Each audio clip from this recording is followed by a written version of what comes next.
¿Cómo están? Buenos días para todos. Por acá les saluda de nuevo por esta vía Abraham Silva, estudiante de Ingeniería Informática del segundo año de la carrera de la sección 2, perteneciente a la Universidad Politécnica Territorial del Estado de Aragua, Federico Brito Figueroa, extensión de Maracay. En este momento, a partir de ahora, se van a dividir mediante dos tutoriales, los cuales van a estar centrados sobre el uso de la base de datos relacionales, en este caso, definir la conceptualización de un diagrama ER o entidad relación para los no conocedores de esta rama. Y el segundo tutorial estará titulado por a cómo utilizar un script de un lenguaje de programación para correrlo en uno de nuestros motores de base de datos que fueron elegidos previamente y discutidos en clase. Espero que disfruten este video, les sirva de su máximo provecho y puedan utilizar estas herramientas y esta información para futuros proyectos relacionados a la programación, al análisis o el resguardo de datos. Se preguntarán, ¿para qué se utiliza SQL? Un ejemplo de la vida cotidiana, podríamos utilizar el ejemplo de unos frascos. Estos frascos pueden contener ya sea algún tipo de aperitivo, crema u alguna otra cosa que querramos guardar para almacenarlo dentro de una nevera. Supongamos que los frascos de cristal o de vidrio son la información de nuestros clientes que estarán destinados para almacenarse dentro de una base de datos, mientras que el congelador, nevera o refrigerador será nuestro motor de base de datos, el cual va a contener cada uno de esos frascos en caso de que sea necesario extraerlos o ingresar más para su resguardo.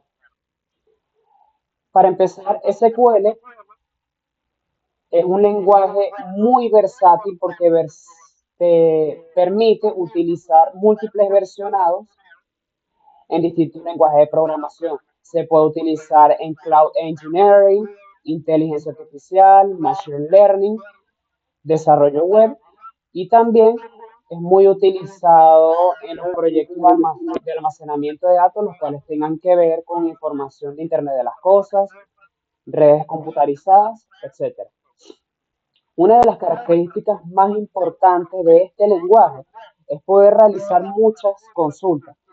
A eso se debe su nombre, porque mediante estas consultas tienen pequeñas líneas de comando o comandos en específico, los cuales a nosotros nos va a permitir ya sea leer la información, editar, actualizar la información y eliminar la misma, siempre y cuando seas una persona la cual tenga un acceso autorizado, ya sea de la parte de informática o administrativa, para manejar esta información, ya que en algunos entornos de trabajo se considera como altamente confidencial o requiere de permisología o credenciales especiales para poder manipular esta red de información.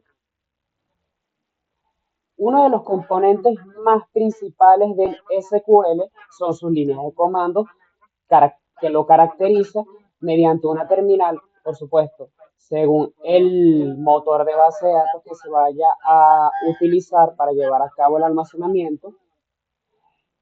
Esto se tiene que utilizar de una manera consciente, ya que al colocar algunas líneas de comandos o los componentes en el orden erróneo, pueden haber fugas de datos, extracciones no autorizadas, clonaciones o duplicaciones erróneas y creaciones de tablas redundantes, combinadas, funcionadas, clonadas, las cuales puedes evitar el uso eficiente de memoria en algunos dispositivos incluso en casos mayores puede saturar servidores o frameworks de información específicos, los cuales desarrollan este rol de manera continua. Ok. ¿Cuáles serían los componentes principales según el motor de base de datos? Uno de los más conocidos, que es crear tablas. El comando de crear tablas te permite crear y modificar tablas de datos, esto con el fin de ingresar información y colocarlas en un archivo, en un sistema u en una tabla, la cual puede convertirse en un espacio de respaldo para mayor información. Por ejemplo, si nosotros quisiéramos crear en SQL una tabla exclusiva para clientes, tendríamos que ejecutar el comando de crear tabla o create table, colocar el nombre de clientes y posteriormente ejecutarlo en nuestra terminal de comandos. Los comandos insert o insertar, update, actualizar, delete, borrar, se utilizan para insertar, actualizar y eliminar datos. En el caso de insert, podríamos suponer que ya tendríamos una tabla de datos en SQL creada previamente y nosotros quisiéramos ingresar a un cliente al cual no podemos ingresar de manera automática por la interfaz gráfica. ¿Qué tendríamos que hacer? Llamar al comando de insert o de insertar, llamar a la tabla en específico que nosotros queremos, agregar los datos, colocar los valores o los parámetros en específicos, ya sean nombre, apellido, DNI, cédula, teléfono, por supuesto, colocándole los valores o parámetros necesarios, porque se sabe que en algunos casos para registrar información se tiene que colocar datos en específico como llaves foráneas, primary keys, pero eso es un tema que vamos a tomar más adelante en nuestras sesiones. El comando select o de selección se usa para recuperar o elegir un dato seleccionado de la base de datos. El comando select se utiliza muchas veces para actualizar la información y eliminar la misma en entornos laborales. Un uso bastante utilizado es para borrar, por ejemplo, un cliente de una base de datos de un servicio de streaming. ¿Qué tendríamos que hacer nosotros? Utilizar el comando select, utilizar el comando de delete, borrar, utilizar otro comando que es from, que podría traducirse como la ruta desde, colocar el nombre de la tabla, podríamos utilizar la tabla de clientes, productos, facturas, etcétera. El IDE, que vendría siendo nuestra llave primaria en específico, y colocarle los demás parámetros y ejecutarlo en la terminal. Por supuesto, una cosa muy importante de los motores de base de datos es tomar siempre en cuenta el orden que se van a utilizar los comandos, porque en algunas veces nosotros como estudiantes o programadores hemos colocado o podemos colocar de manera errónea comandos en el orden no correcto o erróneo y eso puede provocar pérdidas, fugas o incluso redundancia en el sistema o que no se ejecute. Y los últimos 4 comandos que vamos a tomar sería grant y revoke. Se usan para administrar permisos y acceso al sistema de datos. Un ejemplo de la vida cotidiana, podríamos colocar a un sysadmin del área del sistema. Él tiene la credencial de admin, ya que él administra quien puede acceder a las computadoras con la información confidencial de una empresa, registros de datos, finanzas, consultas, clientes, facturas, servicios por pagar, etc. Él es el que otorga las licencias o las credenciales. Si en este caso ingresara un nuevo trabajador a la empresa, que su trabajo se centra en la parte administrativa y no en la parte de tecnología, ¿ustedes le concederían acceso? Eso depende de múltiples factores, ya sea para recuperar algún tipo de dato que esté desaparecido, archivos que no aparecen en las computadoras del espacio administrativo o necesitar un asesoramiento. Pero muchos de los casos solamente se centran en buscar personas las cuales tengan conocimientos para manipular estos datos. El commit gestiona los cambios realizados en cada acceso. Es como la credencial, pero administra y señala mediante comentarios de nuestra base de datos cuáles fueron los cambios realizados. Si se hizo una lectura, por ejemplo, de aproximadamente 200 usuarios, se actualizaron los apellidos dentro de una tabla en específico o se tuvieron que cambiar los videos porque tuvieron que migrar a otro motor de base de datos. Y muy importante, este último comando, el rollback, gestiona las transacciones dentro del sistema. Ojo, tomando en cuenta si tiene las credenciales de admin o manager dentro de un sistema de base de datos, porque muchos ingenieros, programadores, desarrolladores o especialistas en el área de tecnología, es un ejemplo bastante cotidiano, es que pueden borrar la información de la base de datos por no colocar en el orden correcto los comandos para eliminar ya sea un gestor o un cliente. ¿Y qué se hace? Se emplea el uso del rollback para gestionar las transacciones y tratar de recuperar mediante una copia de seguridad, claro, siempre y cuando ese archivo esté almacenado en la computadora de la empresa o del especialista en sistemas. Este utilizará la última copia de seguridad, va a copiar los datos que estén dentro de este archivo, ya sea en formato TXT o en formato JSON. Eso es un concepto de programación que podemos tocar en otro video. De programación orientada a objetos próximamente en mi canal de YouTube. Este extrae la información de ese archivo y lo coloca como la última vez que se hizo la copia de seguridad. Es como que si hubieses olvidado la tarea en tu casa, pero tienes una copia de la misma en tu correo electrónico y sin problemas puedes imprimirla. Eso es lo que pasa casi igual con el comando de rollback.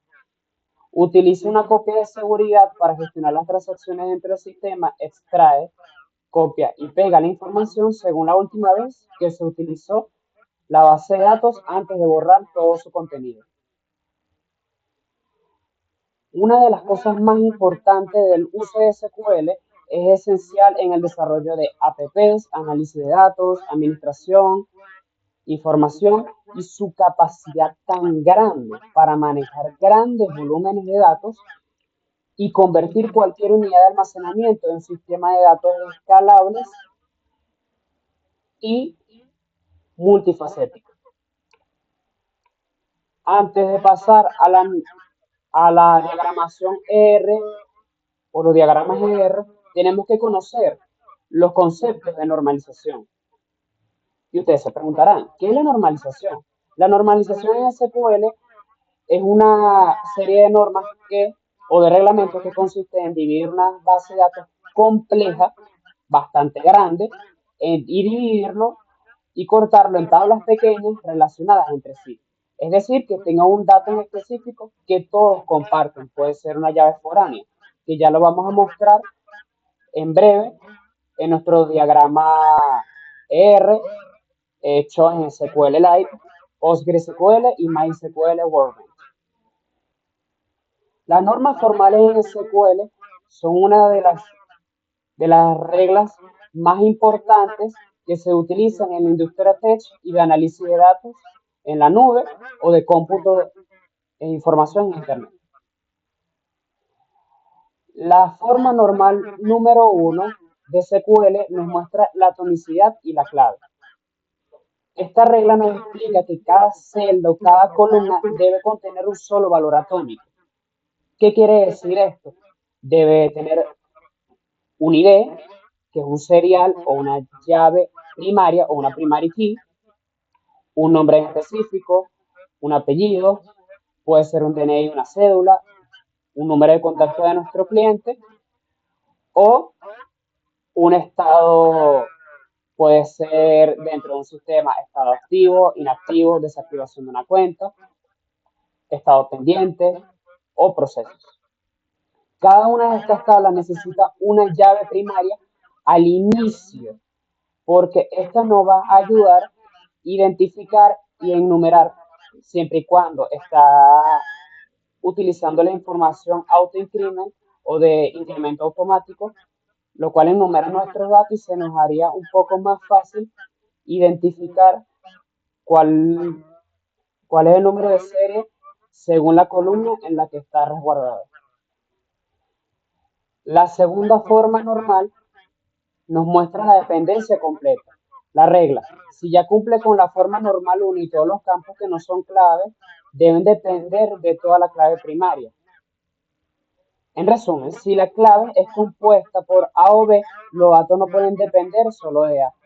Nos explica también que cada una de estas tablas que se vayan a administrar tienen que tener una sola llave, la cual tienen que depender y estar dentro de la misma tabla, no puede depender de otra tabla. Es decir, que dos tablas no pueden depender de dos tablas al mismo tiempo, ya que de lo contrario, en caso de que uno de estos archivos se pierdan, se corrompan o no se puedan abrir, ya sea por actualización de un motor de base de datos o otro tipo de incidencias, la llave primaria solamente va a mostrar información de la primera tabla con la que fue asignada. Es decir, que si la segunda tabla dependía de la primera llave primaria, el sistema puede omitirla, incluso eliminarla.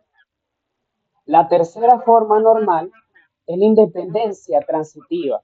Nos muestra que cada una de las tablas pueden compartir ya sea datos similares, pero no pueden depender.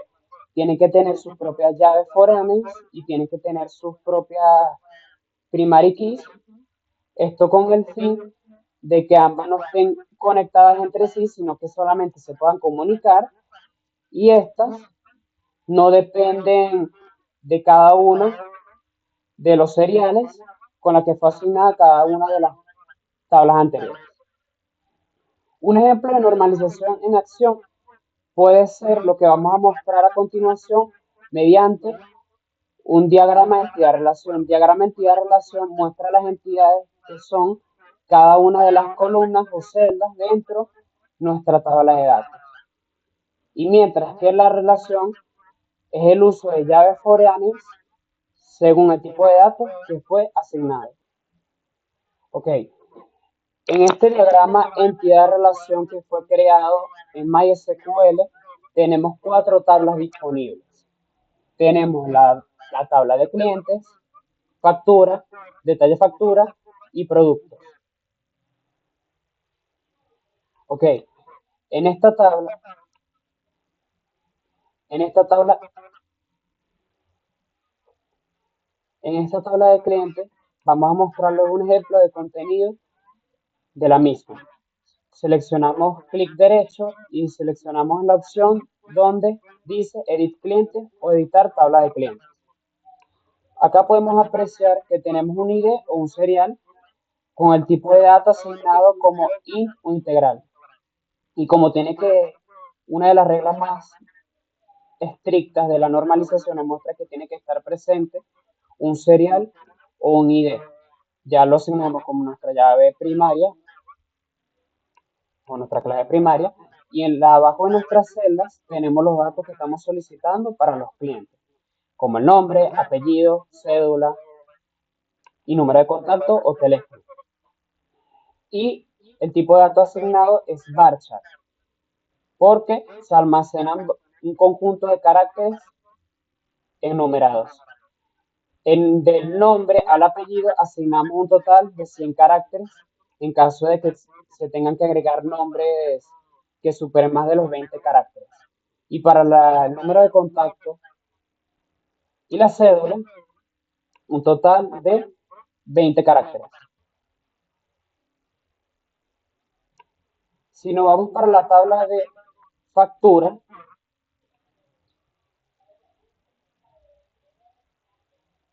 logramos observar que igual que la tabla de clientes, tiene un ID o un serial. En este caso, que es para estructurar el almacenamiento de datos en una factura, colocamos unos datos más específicos, como la fecha, el total y una llave foránea o FK. La fecha la asignamos como un tipo de dato de date, fecha, día y guarda la zona horaria, pero ya en esos otros motores de base de datos más avanzados. El total como tipo de dato float, ya que puede almacenar con puntos o decimales. Ok, observemos bien que tenemos el nombre de nuestra tabla, clientes, ID, clientes. La tabla clientes está llamando con un serial al ID de cada cliente en minúsculas, esto con el fin de que la tabla de factura y de cliente se comuniquen entre sí. Y así podríamos observar el uso de nuestra llave foránea o clave foránea. Y también, ¿qué nos quiere decir esto? Que mediante la normalización se comunican entre sí y no es que dependan, tienen una relación. Y esto es una forma normal. Algo así pasa en el caso de detalle de factura. Ok, detalle de factura. Tenemos en las celdas la variable o el parámetro de cantidad, precio unitario. Y como el detalle de la factura son los datos específicos de cada uno de los datos que se van a almacenar de este sistema de facturación, tiene la llave foránea de factura y productos, ya que tienen una relación entre sí y se comunican. Y tiene que estar guardado como un tipo de dato no nulo, esto para que el sistema o el motor de base de datos no lo vaya a confundir con un dato no binario y crear conflictos en la relación de la base de datos. Ok, y en la tabla de productos nos muestran como una especie de mini inventario, el cual acá se va a resguardar los tipos de datos de cada uno de los productos que pueden estar en el anaquel, como puede ser el nombre, el precio y el stock u el inventario. Ustedes se preguntarán, ¿cómo yo pude realizar este modelo de entidad-relación en MySQL Workbench? Es bastante sencillo. A continuación les voy a mostrar el tipo de herramientas que yo utilicé o cuáles fueron las opciones para yo poder ensamblar este diagrama. Si nos fijamos bien en la pestaña de arriba, tenemos el tipo, está guardado en nuestra pestaña, el nombre entidad relación, que fue el nombre que yo le asigné previamente al archivo. Ok, acá podemos observar en MySQL Workbench que tenemos bastantes opciones. Podemos agregarle una rutina, un visualizador y acá lo que nos interesa, el apartado de las tablas. Acá tenemos ya las tablas que aparecieron en el diagrama, clientes, detalle factura, factura y productos. Y te preguntarás, ¿cómo yo puedo ensamblar un diagrama? Es bastante sencillo.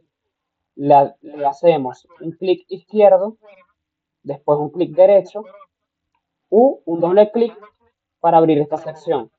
Y automáticamente el sistema te tiene que generar una tabla automáticamente predeterminada a la cual le puedas asignar el nombre. Podemos colocarle distribuidor.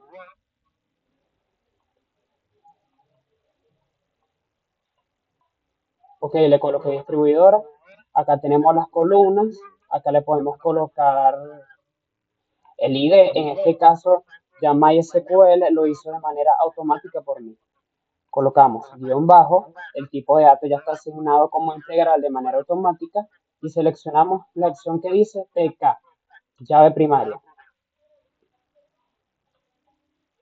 Y automáticamente el motor de base de datos ya nos asignó el ID de nuestra tabla.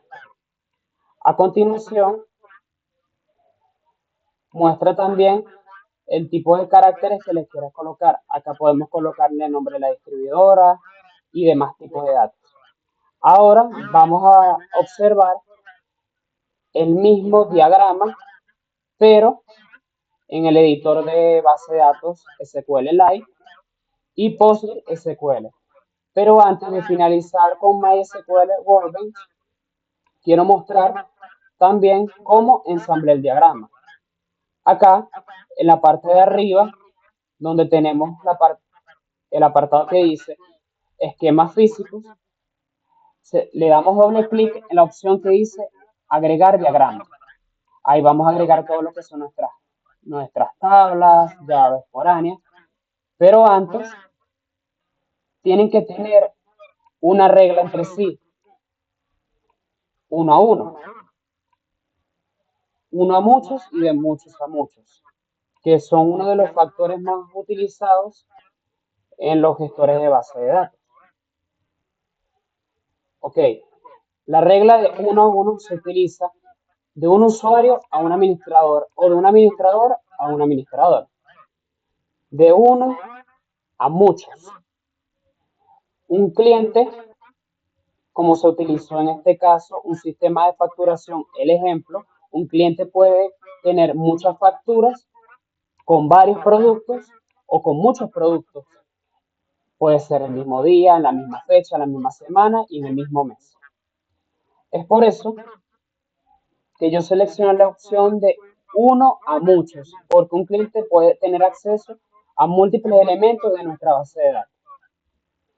Y la relación de muchos a muchos es cuando una gran cantidad de información se relaciona con un entorno de datos más complejo.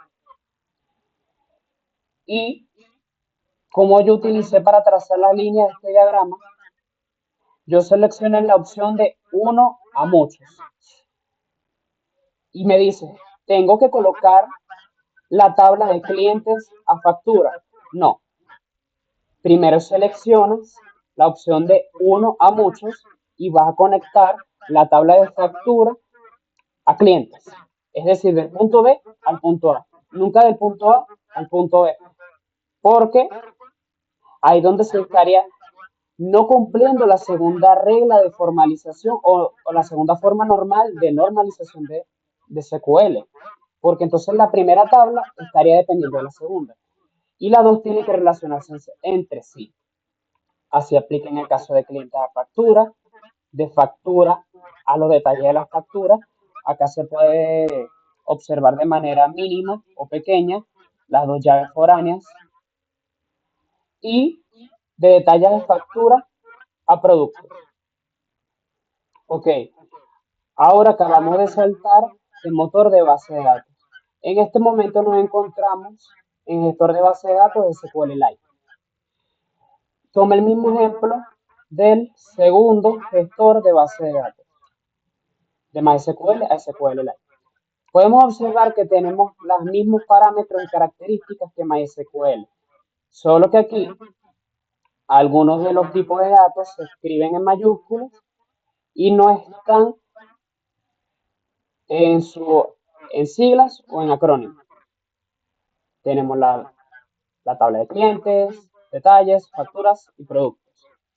Tienen las mismas características que el anterior gestor de base de datos.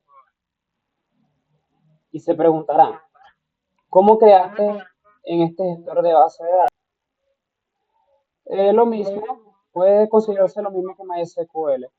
Podemos seleccionar acá en la opción de editar, crear tablas o crear el index o el índice que vendría siendo las llaves primarias o foráneas para acceder a la información. Acá yo me tomé el atrevimiento de colocar y agregarme dentro de la base de datos. La ventaja que tiene SQLite entre MySQL y PostgreSQL es que mediante la interfaz gráfica podemos colocar y agregar la información de manera directa.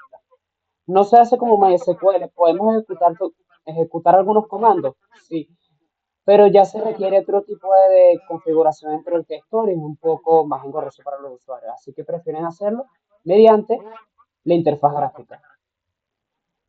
Ok, acá en SQLite, aquí podemos seleccionar la columna y agregar distintos tipos de datos. Ok, mediante esta terminal de SQLite podemos agregar el IE, seleccionamos IE, el nombre de la persona, el apellido, la cédula y el número de contacto. Le damos en aplicar y luego posteriormente en aceptar las tablas que tenemos acá presente el cliente va a incrementar su número de información disponible. Acá tenemos un número de celular, ¿ok? La cédula o el DNI, el apellido y el IDE.